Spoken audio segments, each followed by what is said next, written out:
Hello everyone and welcome to history class. आज की इस वीडियो में हम पढ़ने वाले हैं चार्टर एक्ट 1793।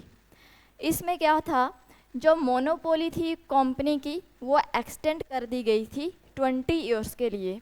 20 ईयर्स के लिए कंपनी की मोनोपोली की इसमें ट्रेड में वो एक्सटेंड कर दी जाती है 20 सालों के लिए। और दूसरे नंबर पर जो गवर्नर जनरल है उसको वीटो पावर मिल जाती है और वो ओवर राइड करता है अपनी कौंसिल। कौंसिल कौन सी? जो गवर्नर जनरल इन कौंसिल, जिसमें हमने देखा अलग अलग मेंबर्स जो हैं वो अपॉइंट किए जाते हैं, पिछली वीडियो में हम देख चुके हैं। और उस कौंसिल को ये ओवर राइड कर सकता है, अब इसको वीटो पावर मिल जाती है। ये जो बोर्ड ऑफ कंट्रोल है, बोर्ड ऑफ कंट्रोल को एस्टेब्लिश किया था ब्रिटिश गवर्नमेंट ने। और अब इसकी सैलरी जो है वो कौन देगा? इसकी सैलरी देंगे ईस्ट इंडिया कंपनी। कहाँ से? रेवेन्यू ऑफ इंडिया, इंडिया के रेवेन्यू से। ईस्ट इंडिया कंपनी कहाँ से देगी इसको सैलरी? जो इंडिया से जो रेवेन्यू होता था इंडिया में, वहाँ से ये बोर्ड ऑफ कंट्रोल के मेंबर को सैलरी देंगे।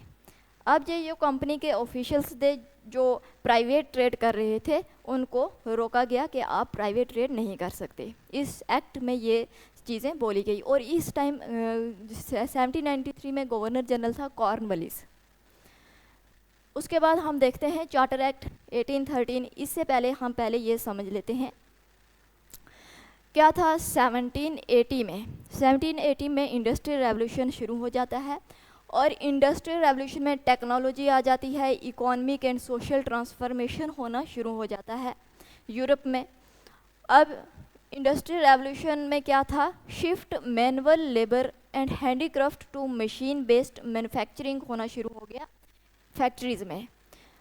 अब जो इंडस्ट्रियल रेवोल्यूशन जो हुआ था यूरोप में हुआ था, और यूरोप के अंदर जो कैपिटलिस्ट कंपनी थी, जो कैपिटलिस्ट लोग थे, उन्होंने क्या बोला? ब्रिटिश गवर्नमेंट को बोला कि why only East India Company, कि सिर्फ ईस्ट इंडिया कंपनी को मोनोपोली क्यों दी गई है ट्रेड करने के लिए। तो ये जो इंग्लैंड के पावरफुल कैपिटलिस्ट क्लास थी इंग्लैंड में, ये प्रेशराइज करते हैं गवर्नमेंट को, गवर्नमेंट के ऊपर प्रेशर डालते हैं। और किसके लिए? कि आप ये जो मोनोपोली दी हुई है ईस्ट इंडिया कंपनी को, उसको हटाओ।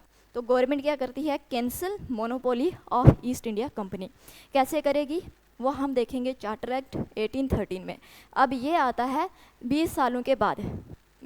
चार्टर एक्ट 1793 के बाद चार्टर एक्ट 1813 आता है 20 साल के बाद, क्योंकि उसमें 20 सालों के लिए मोनोपोली एक्सटेंड कर दी गई थी कंपनी के लिए।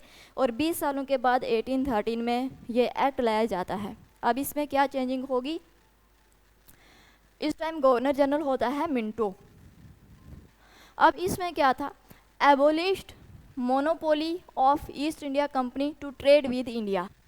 यहाँ पर ईस्ट इंडिया कंपनी की मोनोपोली को एबोलिश कर दिया जाता है, लेकिन एक्सेप्ट ट्रेड इन टी में इनकी मोनोपोली होती है, and trade with China, China के साथ इनकी मोनोपोली होती है। ये दो को छोड़ के बाकी इनकी मोनोपोली ट्रेड में ख़त्म कर दी जाती है इंडिया के साथ। दूसरे नंबर पर ये जो एक्ट है, ये इसने एलो किया क्रिश्चियन मिशनरीज़ को टू कम इन इंडिया में। और ये अप्रूवल लेते थे किससे? बोर्ड ऑफ कंट्रोल और court of director. Board of control कौन? जिनको ब्रिटिश गवर्नमेंट ने अपॉइंट किया था, और कोर्ट ऑफ डायरेक्टर्स जिनको कोर्ट ऑफ प्रोपराइटर्स ने इलेक्ट किया था। कोर्ट ऑफ प्रोपराइटर्स जो कंपनी के ओनर थे, owner of East India company. अब तीसरे नंबर पर क्या किया है इस चार्टर एक्ट में? First time money was provided for education. Education के लिए पैसा दिया गया कि लोगों को पढ़ाया जाए। तो 1 लाख रुपीज़ जो है वो अलॉट किया गया यहाँ पर एजुकेशन के लिए। ये हमने चार्टर एक्ट्स पढ़ा। इस वीडियो में इतना ही रखते हैं, आगे नेक्स्ट वीडियो में करेंगे। Thank you so much.